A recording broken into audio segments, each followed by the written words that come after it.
to another WeaselWood Furniture project. In this little episode I'm gonna build a table for myself, or for my wife in this case. She asked me for a table she can use on her chair to put the laptop on and work with the laptop without having the laptop sitting on her knees or so. So nothing easier than that. I have some of acacia wood that I used for some other projects upstairs, and I have some leftovers from this, so I'm gonna use this.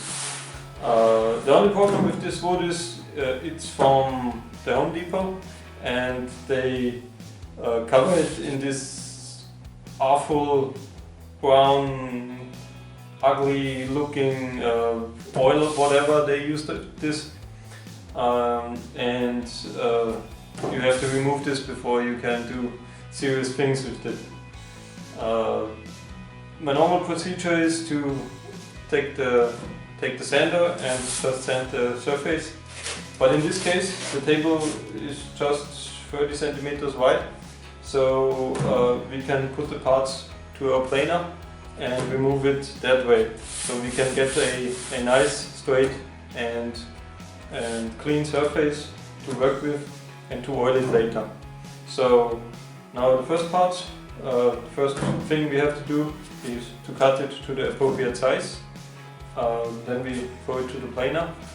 Then we go ahead and cut up some bevels and glue the bevels together, so we have a table in like a reversed upside down U-shaped. So that's at least the plan that I'm looking forward to do, and we'll see how it works out. But I guess it shouldn't be that big of a problem. So well, let's get started and see how it looks in the end.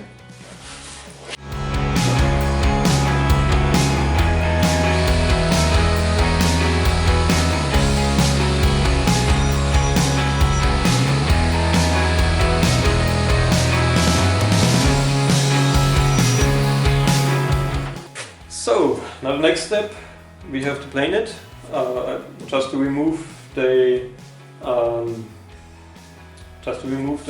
Arcboard oil. But before I do this, I want to show you something. Keep in mind that they sell these planks as a straight plank. And look at this, how the surface looks. I don't know if you can see this on camera, but that's just Arcboard. I think that about 2 or 3 millimeters that are variates in the surface. That's hilarious. But what should you do?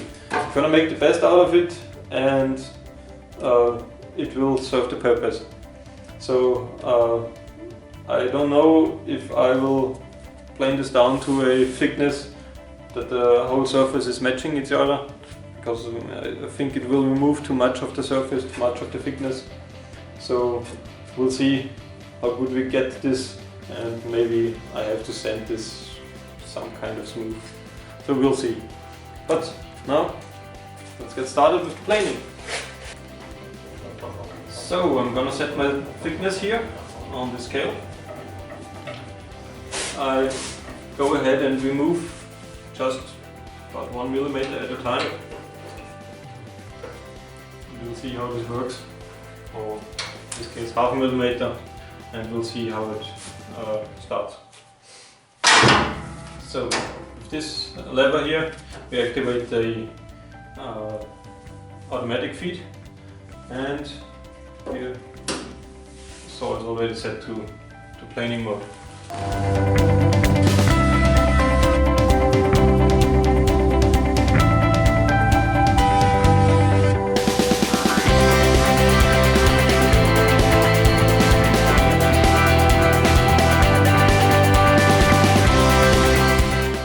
So now we can cut the parts to the appropriate width.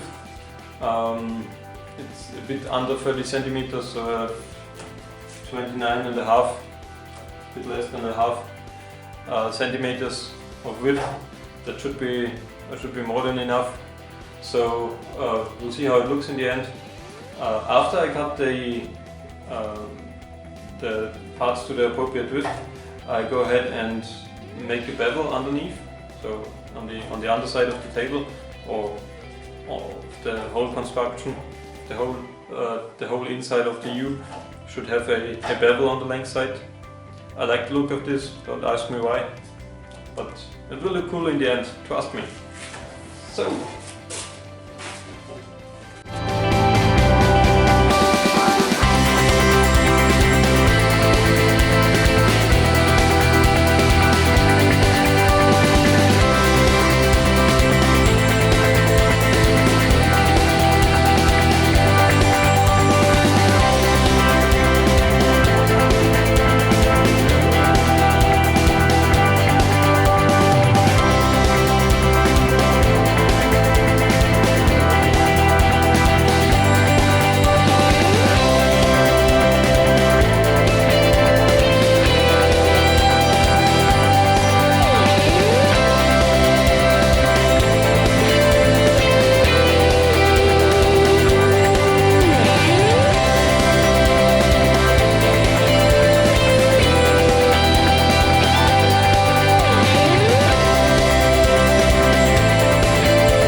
So, all our cutting is done now.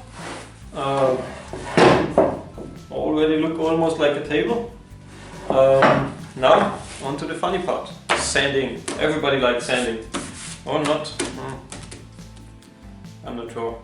So, and by the way, I know it's danger and it's the wrong way to work on a table saw like I do. But I'm aware of this, so if you don't feel comfortable with it, make it different. For me it's okay, but don't do this like I do. A lot of guys will yell at me how I work on the table saw. A lot of guys already had yelled at me, but it's okay. I feel comfortable with it and I like to work like I do. Bit unusual, let's say so. Yeah, don't do like I do and work safe. It's a danger machine. Can hurt you pretty heavy, so have respect of your table saw and stay safe. Now on to the sanding. So now sanding time. So we have our raw plate here. It has a few rough spots from the planer, but altogether it's already a nice and plain surface. For sanding I use my Rodex 125. I have it set up with the harder pad here, and usually if you have more of this oily stuff here, I start with a 50 or 40 or something along those lines to remove all the oil. Then I go ahead and start with the 80, but in this case, as it's already planed and all the oil is removed, I skip the first step and start with the 80 grain. On the roughing settings of the Rolex, and about in the middle of the RPMs. So now I make the first round to get it playing as good as possible.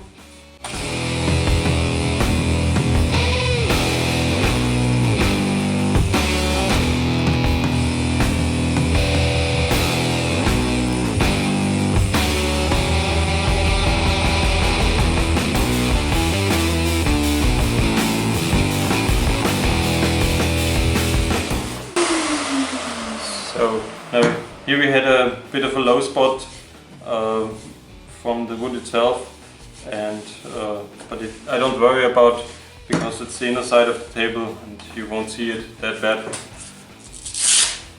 Then I go ahead and take my 120,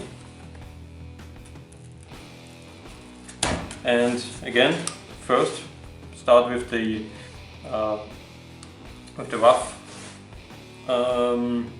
roughing option.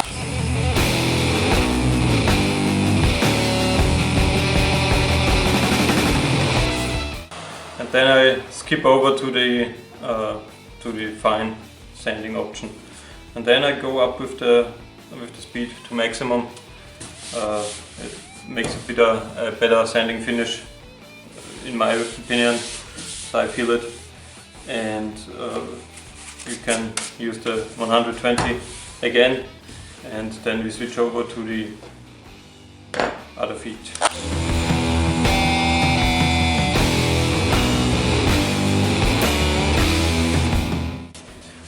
Already feels pretty nice and smooth. Now the finishing part. For this I used a softer, or I guess it's the medium hardness pad here, and use my 180 sandpaper again on the fine option and maximum speed.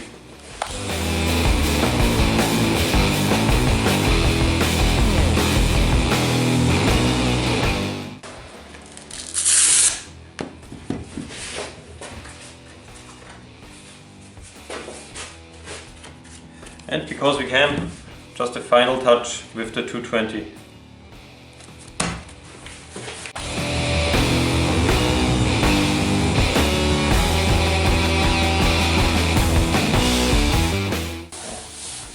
So, very nice. It's a nice and smooth surface. It looks a bit dull. That's because of the dust from the sanding. As soon as we apply the oil, I want to make an oil finish on this table here. It will look pretty nice, trust me. So I go ahead and finish all the sanding. I guess that's my part. And I'll see you later when we assemble this thing. Now the majority of the sanding is done.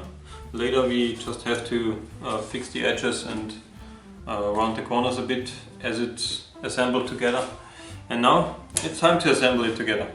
I already prepared my big clamps here and my polyurethane glue, the good tight bond. It's very nice glue. And the way I assemble this together is I have those clamps that hold the two plates in this direction, and I use some clamps that hold it in this direction. So it's so clamped so the corner joint should merge together very well and should give a really nice and tight connection. So now let's see how this works.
as you clamp this thing together, so in this way, you always have to adjust the clamps underneath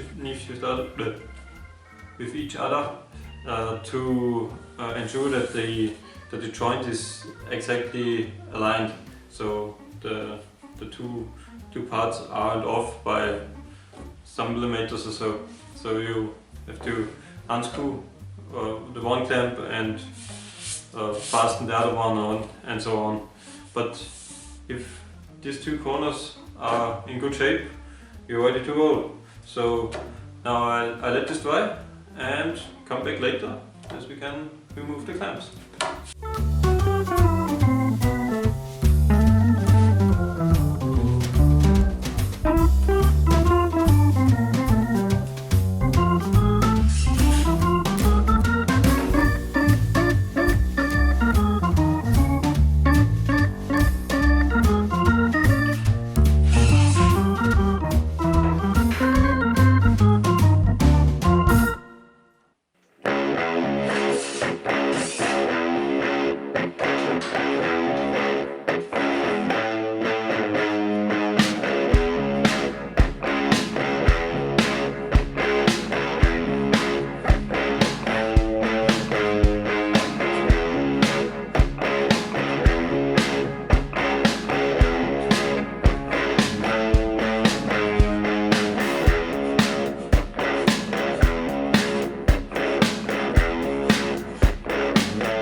So the glue is dried overnight. The joint is rather solid. I like this new glue I used. It's the first project I did on camera with the new tight bond polyurethane glue. I like this glue a lot. I did some little projects off camera, and this is the first project I made on camera. I recently bought this. I like this way more than the glue, the polyurethane glue I did use till now, with the cartridge dispenser and all that kind of stuff. It's way easier to use, but you don't need the dispenser for this. Also, it don't stick on my clamps. That's really nice. I like this a lot. And the other one was always a pain in the ass to remove from the clamps. And also, it's way easier to sand down.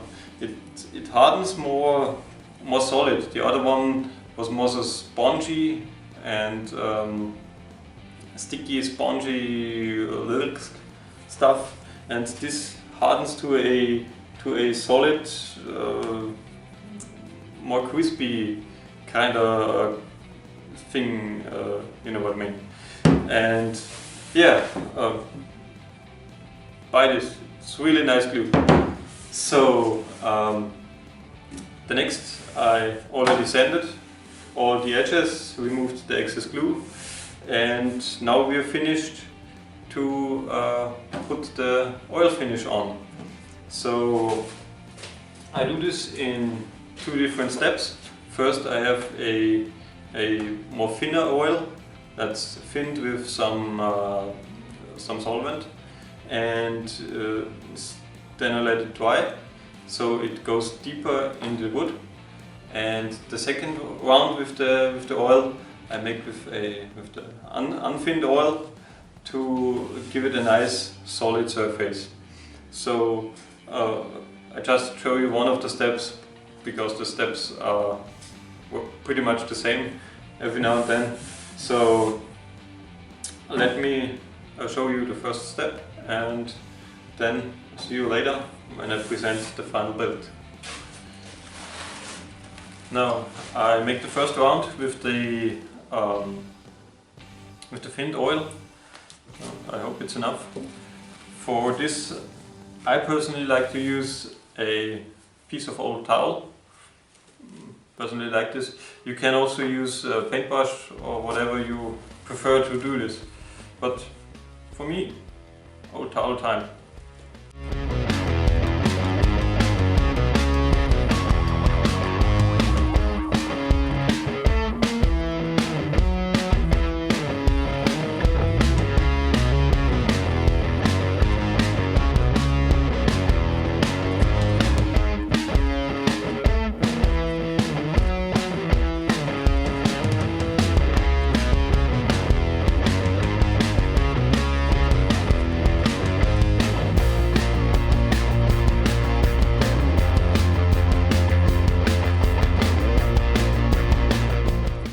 So, the first round have to dry now. Always look that you don't have too much oil on one spot. Otherwise it will not really soak into the wood because it will harden on the surface, and that's not a good thing. So now I let this dry and come back later to make the second round. And then I will show you the final thing and how it looks in the end. So the oil dried overnight, looking pretty nice with the oil finish. I like this a lot more than painting it or whatever. Just one last step that I have to make. I have to protect my wooden floor upstairs. And gonna put some felt gliders underneath. There are also one available that just stick on, but I personally like those more with some kind of nail here. You can nail them in and they stay in place. I had bad experience with the double-sided tape ones, so yeah, I stick with this even they don't stick.